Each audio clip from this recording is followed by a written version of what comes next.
Hello दोस्तों, सुनो कहानी चैनल में आपका स्वागत है। आज मैं आपको अक्षय तृतीया की कथा सुनाऊंगी। अगर आपने अभी तक मेरा चैनल सब्सक्राइब नहीं किया है तो मेरे चैनल को सब्सक्राइब कर लीजिए, साथ में बेल आइकन को प्रेस कर लीजिए ताकि जब भी मैं वीडियो अपलोड करूं तो उसका नोटिफिकेशन आप तक पहुंच जाए।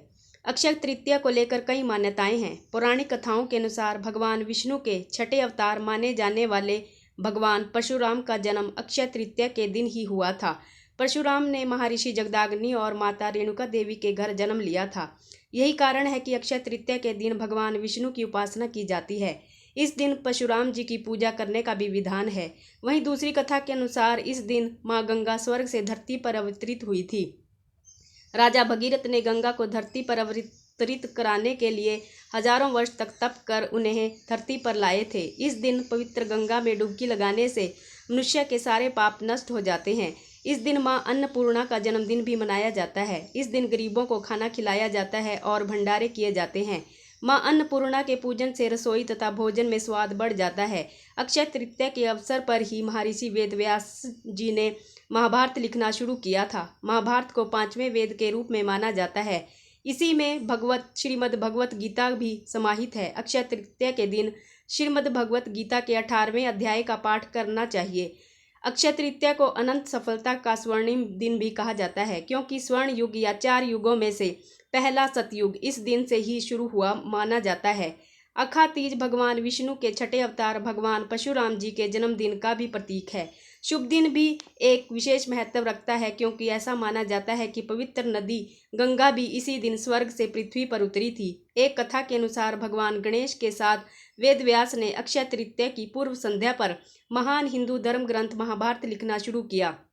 जैन धर्म में प्रथम तीर्थंकर भगवान ऋषभ देव ने भी अखा तीज के दिन रस ग्रहण करके 1 वर्ष का अपना उपवास तोड़ा था।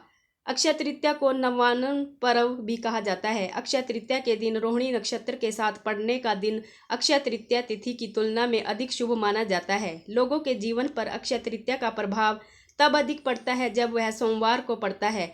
लोग प्रभु से अधिकतम आशीर्वाद प्राप्त करने के लिए इस दिन बहुत अधिक दान देते हैं। किंवदंतियों के अनुसार इस दिन यह भी था कि सुदामा भगवान कृष्ण से मिलने गए थे और उन्हें नमकीन चावल खिलाए। इसके अलावा इस दिन द्रौपदी को कृष्ण द्वारा संरक्षित किया गया था जब दुशासन ने अपने शाही दरबार में उसका अनावरण करने की कोशिश की थी। हालांकि धन और संपत्ति के संरक्षक कुबेर को सबसे अमीर और सबसे धनी माना जाता है। कहा जाता है कि उन्होंने अक्षय तृतीया के दिन भगवान शिव से प्रार्थना करके यह पद प्राप्त किया था। अक्षय तृतीया की एक कथा के अनुसार प्राचीन काल में एक धर्मदास नामक वैश्य था। धर्मदास अपने परिवार के साथ एक छोटे से गांव में रहता था। वह बहुत ही गरीब था। वह हमेशा अपने परिवार के भरण पोषण के लिए चिंतित रहता था। उसके परिवार में कई सदस्य थे। धर्मदास बहुत धार्मिक प्रवृत्ति का व्यक्ति था। उसका सदाचार तथा देव एवं ब्राह्मणों के प्रति उसकी श्रद्धा अत्यधिक प्रसिद्ध थी। अक्षय तृतीया व्रत के महत्व को सुनने के पश्चात उसने अक्षय तृतीया पर्व के आने पर सुबह जल्दी उठकर गंगा में स्नान करके विधि पूर्वक देवी देवताओं की पूजा की।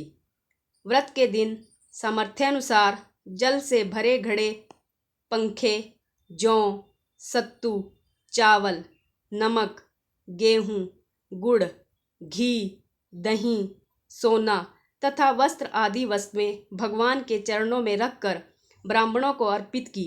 यह सब दान देखकर धर्मदास के परिवार वाले तथा उसकी पत्नी ने उसे रोकने की कोशिश की। उन्होंने कहा कि अगर धर्मदास इतना सब कुछ दान में दे देगा तो उसके परिवार का पालन पोषण कैसे होगा। फिर भी धर्मदास अपने दान और पुण्य कर्म से विचलित नहीं हुआ और उसने ब्राह्मणों को कई प्रकार का दान दिया। उसके जीवन में जब भी अक्षय तृतीया का पावन पर्व आया, प्रत्येक बार धर्मदास ने विधि से इस दिन पूजा एवं दान आदि कर्म किया। अनेक रोगों से ग्रस्त तथा वृद्ध होने के उपरांत भी उसने उपवास करके धर्म कर्म और दान पुण्य किया। यही वैश्य दूसरे अगले जन्म में कुशावती का राजा हुए। मान्यता है कि अक्षय तृतीया के दिन किए गए दान पुण्य एवं पूजन के कारण वह अपने अगले जन्म में बहुत धनी एवं प्रतापी राजा बना। वह इतना धनी और प्रतापी राजा था कि त्रिदेव तक उसके दरबार में अक्षय तृतीया के दिन ब्राह्मण का वेश धारण करके उसके महायज्ञ में शामिल होते थे। अपनी श्रद्धा और भक्ति का उसे कभी घमंड नहीं हुआ। वह प्रतापी राजा महान एवं वैभवशाली होने के बावजूद भी धर्म मार्ग से कभी विचलित नहीं हुआ।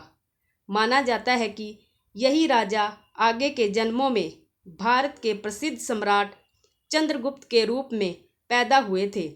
जैसे भगवान ने धर्मदास पर अपनी कृपा की, वैसे ही जो भी व्यक्ति इस अक्षय तृतीया की कथा का महत्व सुनता है और विधि विधान से पूजा एवं दान आदि करता है, उसे अक्षय पुण्य एवं यश की प्राप्ति होती है। अक्षय तृतीया, जिसे अखातीज के नाम से भी जाना जाता है, यह हिंदू और जैन धर्म में एक अत्यधिक पूजनीय त्यौहार है। यह त्यौहार हिंदू और जैन समुदायों में खास महत्व रखता है। अक्षय तृतीया को नए बिजनेस शुरू करने, खरीदारी करने और आध्यात्मिक विकास और समृद्धि के लिए अनुष्ठान करने का एक शुभ अवसर माना जाता है। वैदिक पंचांग के अनुसार अक्षय तृतीया का पर्व हर वर्ष वैशाख मास के शुक्ल पक्ष की तृतीया तिथि को मनाया जाता है। अक्षय का अर्थ होता है जिसका कभी क्षय न हो या फिर जिसका कभी नाश न हो। इस तिथि को अबूझ मुहूर्त माना गया है, यानी इस तिथि पर किसी भी शुभ कार्य और मांगलिक कार्य को करने के लिए मुहूर्त का विचार नहीं करना पड़ता है। धार्मिक मान्यताओं के अनुसार इस शुभ पर्व पर किया जाने वाला दान पुण्य, पूजा पाठ, जाप तप और शुभ कर्म करने पर मिलने वाला फलों में कमी नहीं होती। इस दिन सोने के गहने खरीदने और माँ लक्ष्मी की पूजा करने का विशेष महत्व होता है। ऐसा माना जाता है कि अक्षय तृतीया धन, सौभाग्य और समृद्धि लाती है। धार्मिक मान्यताओं के अनुसार इस दिन किया गया कोई भी अच्छा कार्य, जैसे नया बिजनेस शुरू करना, संपत्ति खरीदना या निवेश करना, अच्छा फल देगा। यह भी माना जाता है कि इसी दिन त्रेता युग की शुरुआत हुई थी। अक्षय तृतीया पर भक्त सुबह जल्दी उठते हैं, पवित्र स्नान करते हैं और नए कपड़े पहनते हैं। फिर वे घर के मंदिर में दीपक जलाते हैं और भगवान विष्णु और देवी लक्ष्मी की पूजा करते हैं। ऐसा माना जाता है कि इस दिन इन देवताओं की पूजा करने से धन, समृद्धि और खुशी मिलती है। अक्षय तृतीया पर दान करने या परोपकार के कार्य करने की भी परंपरा है। जरूरतमंदों को भिक्षा देना और गरीबों को खाना खिलाना पुण्य कर्म माना जाता है, जो देने वाले की समृद्धि को कई गुना बढ़ा देता है। सोना खरीदना अक्षय तृतीया के दिन से जुड़ी एक महत्वपूर्ण परंपरा है। ऐसा माना जाता है कि इस दिन सोना खरीदने से समृद्धि और धन की प्राप्ति होती है। बहुत से लोग सोने की महत्वपूर्ण खरीदारी, जैसे गहने या सोने के सिक्के खरीदने के लिए इस दिन का इंतजार करते हैं। अक्षय तृतीया पूरे भारत में बहुत धूमधाम से मनाई जाती है। विभिन्न क्षेत्रों में यह विभिन्न किंवदंतियों से जुड़ा हुआ है और विभिन्न तरीकों से मनाया जाता है। उत्तर भारत के कई हिस्सों में लोग दिन भर का उपवास रखते हैं और दान करते हैं। पश्चिमी राज्यों में, विशेषकर राजस्थान और गुजरात में, बर्तन या चांदी की वस्तुएं खरीदने का रिवाज है। वीडियो अच्छी लगे तो वीडियो को लाइक कर दीजिए, शेयर कर दीजिए। धन्यवाद।